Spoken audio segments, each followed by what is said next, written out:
bolasi bo'lsa ham farqi yo'qmi? Ajrashgan nima farqi bor menga? Men nima 18 yoshli qizmidim?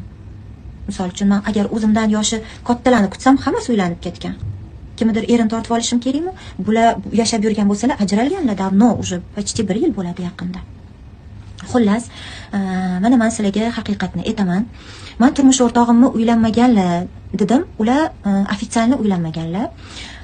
Kim bilan yashab, qanaqa hayot qilgan bo'lsalar, misol uchun ikkala qiz ham yaxshi insonlar, bittasini farzandi bor, xalq taniydigan qiz, yaxshi obro'si bor, yoshi mendan kichkina, lekin mana hayotlari o'xshamagan. Ikkalovlari ham turmush qurishgan, bulardan oldin ajrashgan ayollar ekan va bularning shar'iy nikohi bo'lganmi, yo'qmi, men uni tepasida turmaganman. Men bilishim, что turmush o'rtog'im bilan tanishganimda bittalari bilan ajralganlariga salkam 1 yil bo'lgan, ikkinchilari bilan ajralganiga qanchadir vaqt bo'lgan, kam muddat. Lekin ular farzandim bor deb menga aytganlar. Men qariyman deganlar. Ikkinchisi homilador deganlar. Xo'p deganman. Men tashab qo'ymayman ikkinchisini ham. Unga ham qariyman. Men haligacha o'sha kartasidan pul tashab, nimadir dorilar kerak bo'lsa, nima kerak bo'lsa, hammasini qilaman. Chunki men farzandlarim ko'chaga tashab qo'ymayman deganlar. Men buni qabul qilganman. Meni hayotimda hozir hech kim yo'q.